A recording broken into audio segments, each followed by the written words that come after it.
Hello friends, welcome to my YouTube channel. बच्चे today we will discuss about the exercise 4.2 of the chapter 4 class 10. In the last class we have discussed about the exercise 4.1 and the quadratic equations and the situations related to the quadratic equation. And today we will discuss about the how we can find out the roots of the equation with the help of factorization. So without wasting time, we start our first one. We have to find out the root of the equation with the help of factorization. Bacha, factorization means you have to split the middle term. Look at here, the equation is x square minus 3x minus 10 is equal to 0. You have to split and you know very well how we split it. आपने क्या करना है, सबसे पहले अपने ना quadratic equation के साथ कंपेयर कर लेना है. क्वाड्रेटिक इक्वेशन क्या होती है, जैसे ax square plus bx plus c is equal to 0.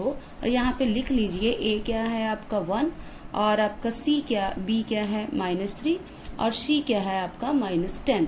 तो बच्चे हमने फैक्टर इस अकॉर्डिंग बनाने होते हैं कि जब हम a को c से मल्टीप्लाई करें तो उसका जो आंसर है वो b में आए. फॉर एग्जाम्पल मैं a को c से मल्टीप्लाई करूंगी तो मेरा बनेगा -10. ठीक है, और मैंने ऐसे दो नंबर सोचने हैं जिनको मल्टीप्लाई करके मेरे पास 10 आए प्लस या माइनस करके मेरे पास 3 आए, -3 आए. तो सबसे पहले हम ऐसे सोचेंगे कि हमारे पास 10 कैसे बनता है. तो हम हमेशा 1 से स्टार्ट करते हैं. जैसे 1 इंटू 10. अगर हम इसको ऐड करेंगे तो 11 बनेगा, इसको माइनस करेंगे तो 9 बनेगा. तो ये तो हमें नहीं चाहिए, इसको क्रॉस लगा दो. उसके बाद है 2 इंटू 5 10. ये मैं 10 के फैक्टर्स लिख रही हूँ. ठीक है, तो 2 इंटू 5 10 है. अगर मैं इसको ऐड करूंगी तो 7 बनेंगे, अगर माइनस करूंगी तो 3 बनेंगे. तो 3 की रिक्वायरमेंट हमारे पास है. और we know that sign always come of bigger value in the case of subtraction. तो 5 में से 2 माइनस करेंगे 3 आ जाएगा. तो 5 का साइन आएगा बिगर है तो माइनस का 5 आएगा. तो यहाँ पे हम स्प्लिट करेंगे तो x square minus 5x plus 2x minus 10 is equal to 0. उसके बाद फर्स्ट टर्म को हम ब्रैकेट में रखेंगे, लास्ट टर्म को पेयरिंग को भी हम ब्रैकेट में रखेंगे. उसके बाद बच्चे यहाँ से दोनों में से कॉमन आ रहा है x और यहाँ दोनों में से कॉमन आ रहा है 2. ठीक है, तो अब ये देखो, ये इसके आगे x लगा, इसके आगे 2 लगा, एक तो बन गया x प्लस 2 और ये x माइनस 5 सेम है. उसके बाद एक बार इसको 0 के इक्वल पुट कर देंगे तो यहाँ है x इक्वल टू -2 और एक बार इसको 0 के इक्वल पुट कर देंगे तो यहाँ से x आया 5. Okay, clear. Come to next question. इस क्वेश्चन में देखिए, सबसे पहले अगर मैं कंपेयर करूं ax square plus bx plus c, तो a क्या है 2, b क्या है 1 और c क्या है -6. तो सबसे पहले हम a को c से मल्टीप्लाई करते हैं. जब 2 को -6 से मल्टीप्लाई करेंगे वी गॉट -12. ठीक है, और b हमारे पास यहाँ पे क्या था 1. यानी कि हमने दो नंबर ऐसे सोचने हैं जिनको मल्टीप्लाई करके 12 यानी कि -12 आए और प्लस या माइनस करके 1 आए. तो पहले हम 12 के फैक्टर सोचते हैं बेटे. 1 को 12 से मल्टीप्लाई करेंगे 12 आ जाएगा, बट 12 में 1 जोड़ेंगे तो 13 बन जाएगा, माइनस करेंगे तो 11 बन जाएगा. यानी कि ये तो केस हमें चाहिए नहीं, क्रॉस.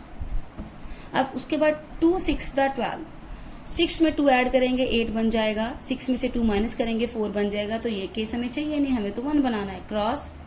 उसके बाद 3 4 द 12. ठीक है, अब इसमें देखिए 4 में 3 जोड़ेंगे 7 बन जाएगा, बट 4 में 3 माइनस करेंगे 1 बन जाएगा. तो हमें 1 ही बनाना है. तो ये हमारे हो गए फैक्टर. अब हमने एडजस्टमेंट करनी है साइन की. We want -12. तो आपको पता है जब हम प्लस को माइनस से मल्टीप्लाई करते हैं तो आंसर में आता है माइनस, और साइन जब हम सब्ट्रैक्ट करते हैं तो साइन किसका आता है, बिगर वैल्यू का. यानी कि 4 होंगे माइनस के और 3 होंगे प्लस के. तो ये बन गया माइनस के 12 और -4 में से 3 माइनस करेंगे तो आ जाएगा, we want +1. Okay, 4 positive and 3 negative. जब 4 को -3 से मल्टीप्लाई करेंगे वी गॉट -12. अब जब 4 में से 3 माइनस करेंगे वी गॉट +1. तो here the factor is 4x. ठीक है, -3x -6 इज इक्वल टू 0. अब इसको फ्रंट वाले को आगे ब्रैकेट में रख लो, अब पीछे भी ब्रैकेट रख लो. बट एक चीज का ध्यान देना बेटे, जब आप पीछे वाली टर्म को ब्रैकेट में रखेंगे, अगर बाहर माइनस है तो ब्रैकेट लगा के अंदर साइन चेंज करने पड़ेंगे. जैसे ऊपर प्लस था बाहर ठीक है, तो अंदर साइन चेंज नहीं हुए, सेम रहे, बट यहाँ माइनस था, माइनस बाहर कॉमन आ चुका है, इसलिए जब ब्रैकेट लगाएंगे तो अंदर साइन चेंज हो जाएंगे। इस चीज का ध्यान आपने रखना है।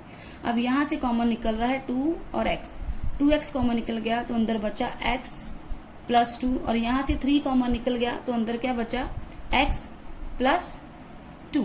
ठीक है, उसके बाद अब x प्लस टू सेम है, इसके आगे 2x लगा है, उसके आगे -3 लगा है, तो एक बार इसको 0, तो यहाँ से आगे x इक्वल टू -2, एक बार इसको 0, तो यहाँ से 2x इज इक्वल टू 3 और x इक्वल टू 3/2।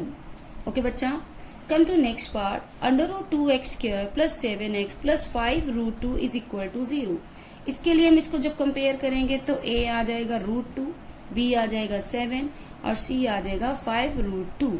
तो आपको पता है कि पहले a को c से मल्टीप्लाई कर लेते हैं। जब √2 को 5√2 से मल्टीप्लाई करेंगे तो √2 को जब √2 से मल्टीप्लाई करते हैं तो सिंपल आ गया 2, यानी कि मल्टीप्लाई करके हमारे पास 10 बने, प्लस करके या माइनस करके 7 बने, तो फैक्टर सामने पड़े हैं, 5 2 10, 5 और प्लस 2 7, तो यही हमारे फैक्टर हैं। तो इसको स्प्लिट करेंगे तो ये बन जाएगा 5x plus 2x plus 5√2 is equal to 0। तो अगले वाले को हम ब्रैकेट में रख लेंगे, अब पिछले वाले नंबर को भी हम ब्रैकेट में रख लेंगे। ठीक है बच्चा, अब इसमें से सिर्फ और सिर्फ x कॉमन निकल रहा है, अंदर बचा √2x प्लस 5। अब इसमें से कुछ कॉमन नहीं निकल रहा। अब बच्चे कहेंगे कि हम ये कैसे प्रोसीड करें, तो बेटे आपने इस क्वेश्चन में क्या करना होता है, आपने रूट पे ध्यान देना है। जैसे मेरा इस क्वेश्चन में √2 चल रहा है, तो यानी कि मुझे √2 में लेके आनी है वैल्यू। तो ये देखिए यहाँ पे 2 पड़ा है, आप 2 को ऐसे लिख सकते हैं, 2 इज इक्वल टू √2 इंटू √2। अभी मैंने बताया जब सेम रूट को सेम रूट से मल्टीप्लाई करते हैं तो रूट कैंसिल हो जाता है। तो यानी कि मुझे यहाँ पे थोड़ी सी एडिटिंग करनी पड़ेगी, थोड़ा सा एक स्टेप बढ़ाना पड़ेगा। मुझे √2 लाने के लिए इस 2 को ब्रेक करना पड़ेगा, उसके लिए लिखना पड़ेगा √2 मल्टीप्लाई √2। बाकी सेम रहेगा, एक स्टेप बढ़ा बस इसमें रूट वाले में, तो 2 में लिखेंगे √2 multiply √2x 5√2 is equal to 0। ये 2 को मैंने बच्चा ब्रेक किया है। अब इससे क्या होगा, जो √2 एक √2 यहाँ पड़ा है, एक √2 यहाँ पड़ा है, तो वो कॉमन निकल जाएगा।